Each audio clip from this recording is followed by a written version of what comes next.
What's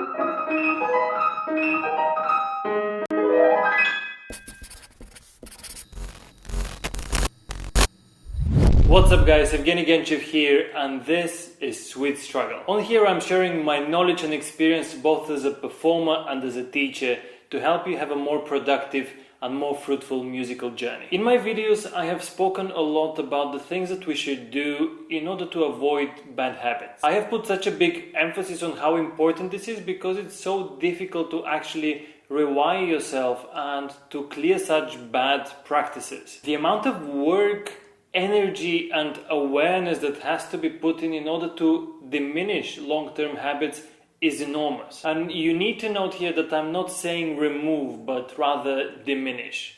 Because after all, your brain is not a computer program. And if you believe that, perhaps you've been watching too many interviews of Elon Musk lately. Say you've repeated the wrong passage 1,000 times. Or you've been sitting with a bad posture for the past 5 years. At such a stage, there probably would be a high level of automation already, wouldn't it? And you cannot just select the wrong code, erase it and write in the new one. All that code, all these error messages, they will always be in some shape or form in your system. However, in order to start to work against it, you need to start writing this new correct code in order to outnumber the lines of code that are already there. And at this stage you might be saying, oh, Evgeny is such a computer guy, he always gives such computer references. Maybe he has been doing coding. And no, that is definitely not the case. That's what I use in order to portray my point. No matter what reference I use, the bottom line is that it is really hard to fix bad habits. I have had to fix a few myself. Some I'm still struggling with. At the end, it's a process, and as any other process, it goes through different stages. First of all, you need to see that there is an issue. So awareness is something that you must have. Then identify where does it come from? What are its triggers? Then come up with a solution that works for you and execute.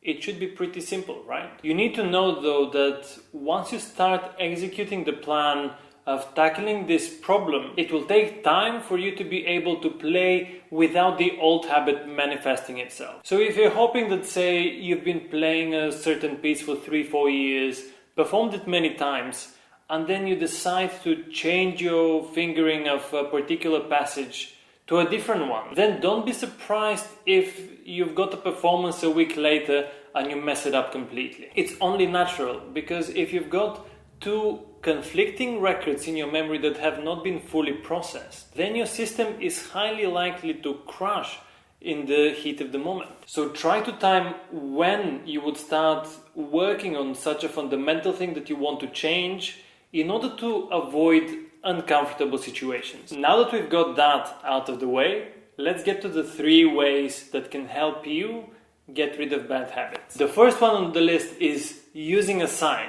And what does that mean? Is it like using a divine sign from above?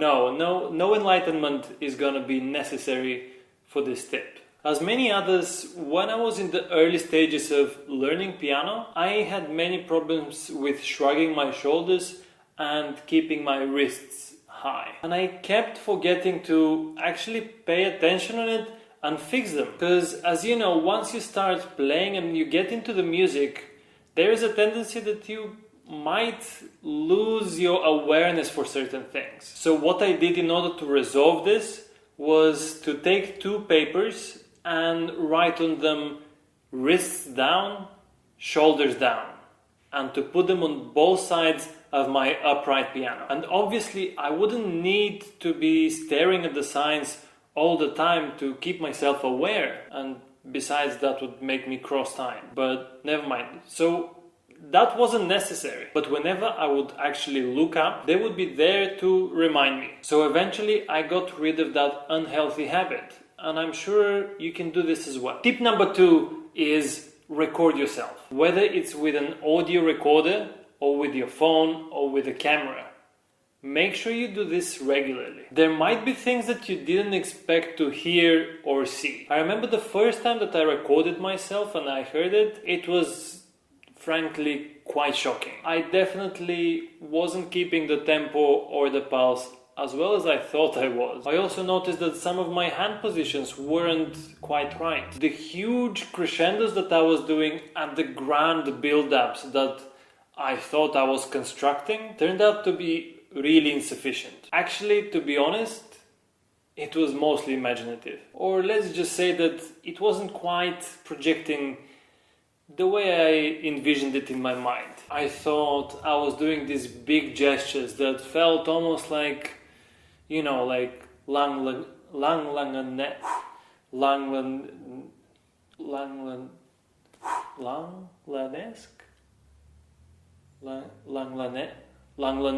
Whatever, you know what I mean. Yeah, borderline Langlanesque. That's a new term. I patented this term for God knows what.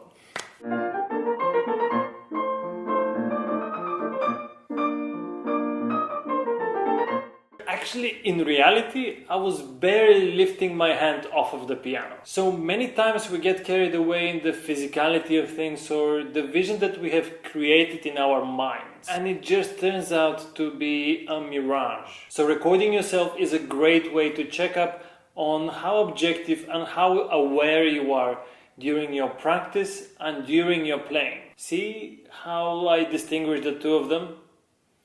Make sure you do the same. Then you can quickly establish whether what your brain registers is the same as the things that come out, or is your mind actually playing tricks on you. The more you practice this, the more it would be unnecessary for you to do it that often over time, because you have built up this precision and awareness that you need. All that being said, when you do this, try to not get too cautious or too self-conscious. Things do need to sound and look natural, since this is the nature of music. Tip number 3 is the 5-time repetition. This is a very useful tool if you're trying to get rid of some nagging problem with, say, wrong notes that you are habitually playing. It would normally be used on a short passage or a few bars at a time. And the rules are simple. You need to play the passage 5 times without making any mistakes. If you do make a mistake, you go back to 0. What is great about this is that it makes you focus. It keeps you aware. And if you keep resetting and going back to 0 because of mistakes,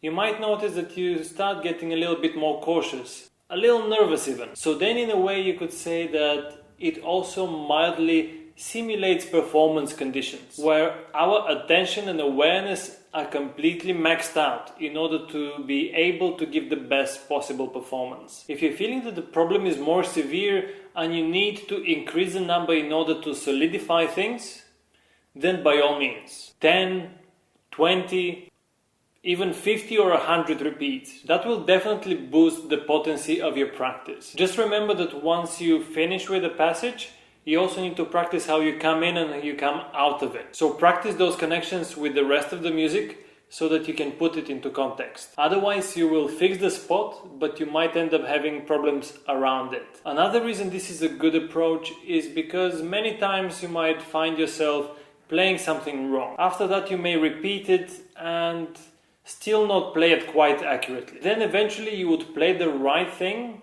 and you would move on. But actually, in your brain now, there are 3 or more repetitions of the same thing that do not quite match. If you wanted to switch to random mode, then by all means that's fine, but don't expect to have a good performance. So repeating it 5 times helps you establish what the right thing is supposed to be, then move on without having any doubts or unresolved issues in your mind. So to recap, guys, use signs in order to remind yourself of issues that you need to fix. Record yourself to get a reality check on the sounds and the moves that you make. And lastly, 5-time repetition. Remember that it is through addressing the things and places that make us effortful and getting comfortable in perfecting them that we enable ourselves to become effortless in our playing. That's all for today, guys, so I hope you found this video helpful. And I wanted to also give a quick note of thank you to Bechstein for providing this beautiful piano. I'm immensely grateful for it, and it has given me truly a lot of motivation, and it has truly helped me in my pursuit of the horizon during my practice. Keeping up this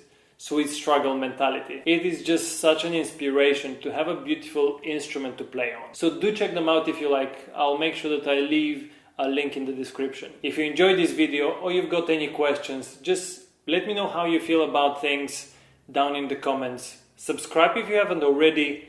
And as always, thank you so much for watching, guys, and I'll see you in the next video.